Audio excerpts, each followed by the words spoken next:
Hey everybody, so remember my medicine wheel? This was a really special painting that I did a couple paintings ago. And look at all the beautiful turquoise looking cells in there. It was a spiral pour on a 16-inch round canvas. It turned out so pretty when it dried. So I promised you I would show you the results when it dried. And what I did was I put this high gloss varnish on it in my very special varnish technique.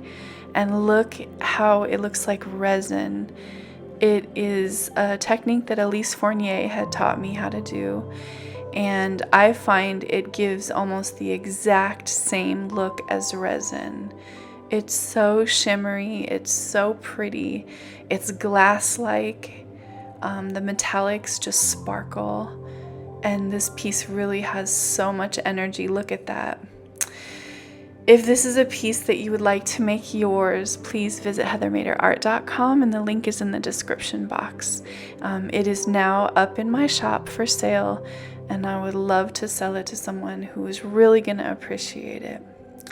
So the color palette today, as you can see, is varied and wild.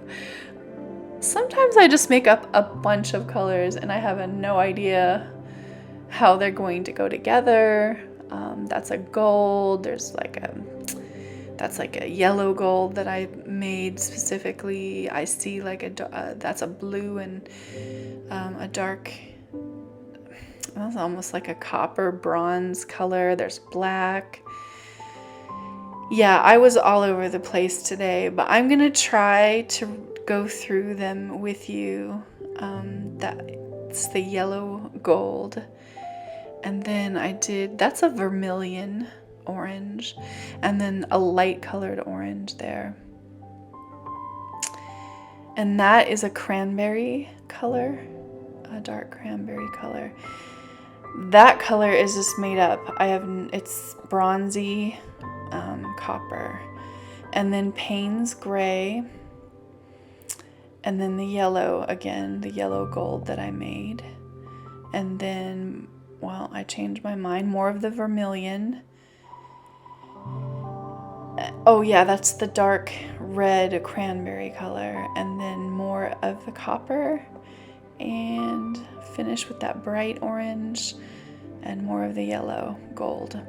So you can see it's a very strange color palette, and even I was like, oh, I hope that I put a little bit more orange on the top of there, but I was definitely quite nervous.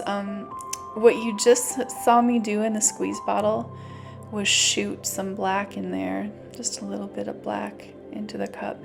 And this was just a straight dirty pour from high up. Nothing fancy. I just literally dumped the paint out of the cup. And now I'm gonna go through with some of those other colors that I used and build up the outside of the canvas so I can hopefully get some of these pretty cells to come through. These are a lot of metallics, and a lot of times the metallics will cell up when you do a pour and then run that pour over the metallic rings. So yeah, this was an interesting one, and I was really waiting to see what was gonna happen. There's the 24 karat gold by decoart. And so I put a lot of that down. This is a 16 by 20 gallery wrapped canvas, and it's a really heavy duty, beautiful canvas. And you can see around the outside, I did sort of like a baby blue color, and then look at that deep, rich turquoise. Now I'm certain, absolutely certain, that I used some primary elements to achieve that dark turquoise color.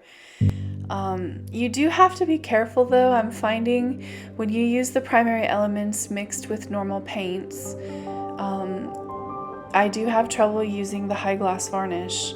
The varnish can actually pull some of the pigments out of the paint, and Even though I did use a squirt of pouring medium in here to make sure there was enough binders, it just, it bleeds into the liquid varnish. So if you do decide to use that, if you have, you know, a solution for that, let me know.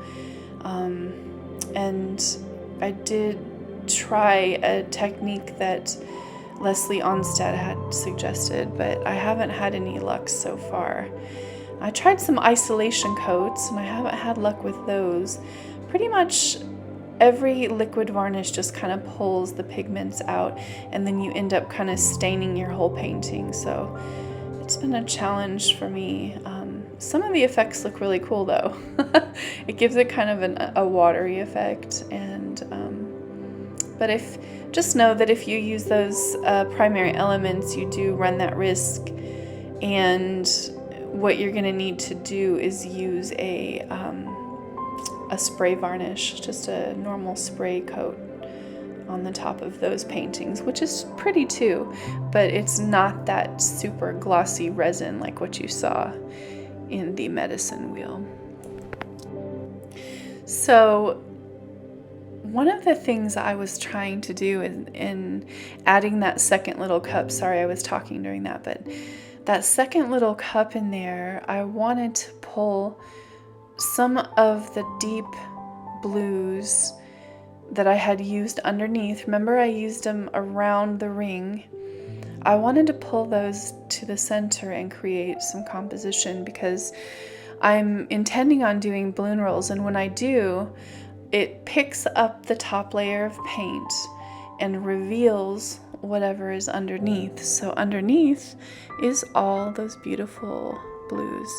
So I wanted to add some into the pour so it would create a sense of completion and really add to the flow of the piece. So that's now I'm stretching, and one of the reasons I'm stretching this out is to try to get those cells. I also have those beautiful high sides on this gallery wrapped canvas. And sometimes when you have those high sides, you really want them to look, you know, fantastic, because people can just hang the painting just like it is without being framed or anything. So those sides are visible. Now see what I mean? As I roll the balloon over, I'm picking up a top layer of paint. And I did let this painting sit for a little while because I was letting the cells develop naturally, and I kind of wanted to see where they were going to develop and where the balloon rolls could add some character to the piece. That's one thing I love about this painting, is the warm and the cold colors together. And by warm, I mean coppers, the reds that were in there, all the oranges, the yellows, and the gold is even a warm color. And then the cool colors being the Payne's gray and the bright baby blue that I had used, and the blue that is in the center. So I continue with the balloon rolls here, and I don't know if you remember plumeria. I was trying to see if I could recreate it with a different color pattern, and that was one of the goals of this painting, was just trying to see if I could use the same technique.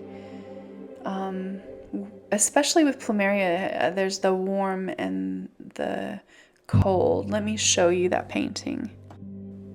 See how the red and the blue in this plumeria painting, I was trying to do something similar with the red and the blue, only using more fall colors, and I really like the way this one turned out. I call this one the genesis of fall, as it reminds me of the origin of something that's being born. And there's especially these little bursts of cells that I'm going to show you in just a minute from these little baby balloon rolls that I did. And you know, that's the thing about fall. It's a special time because it is the death. The summer has, you know, the leaves have given everything they have to the trunk of the tree, and now the tree is preserving itself to make it through the winter. So here's my little baby balloon rolls. Now, I didn't use a baby balloon, but I made a very specific and delicate little movement, and I wanted to see if I could get a little tiny effect from doing that. And it really turned out special. Now see how soft and delicate I use the balloon there. I'm basically just barely tapping it into the top layer. I'm not trying to go all the way down. And then I pull back a little bit. And I'm trying to make them go towards the center where all the 24 karat gold is. And just seeing what will happen. I really don't know. At this point, I'm kind of nervous because I don't see much going on, but there is a little bit of that rust color kind of shining through, so I have hope.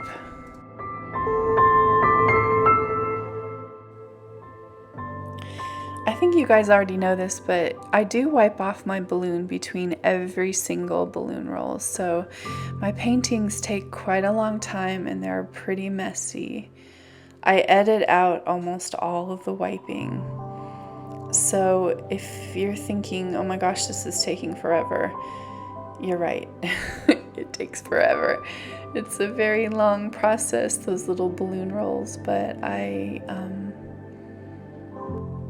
don't know. I think there's something really magical about just pulling the top layer of paint off and revealing the underneath parts. So once I liked all those little bursts, I wanted to enhance the feeling that they were really coming out from the depths of that gold center. And it just gave it the feeling of life energy and creation. And I just loved the way that they looked. I'm going to show you a close-up. Look at them. Aren't they cool? And they look kind of like fireworks. This whole painting is just really rich and gorgeous. It's very luscious with all of the colors that are involved, and the warm and cool tones together really added something special. This canvas is also, a heavy-duty canvas, so look at the sides. Look at those sides, gorgeous. The cells just kind of dripped down over the sides and made those beautiful patterns. The whole thing was a long process, but I love the way this one turned out. You guys, the dried results are coming, and also please don't forget to visit my PayPal, and the link of that is in my description box. And I appreciate any support that you can give to me in my channel. And I also want to remind you that the painting that you saw in the beginning, the medicine wheel, is available, and this one that you're looking at right now, you can make it yours at heathermaderart.com, and the link is in my description box for that one too. All right, guys, see you next time. Don't forget to subscribe and hit all notifications so I can make more art videos just for you.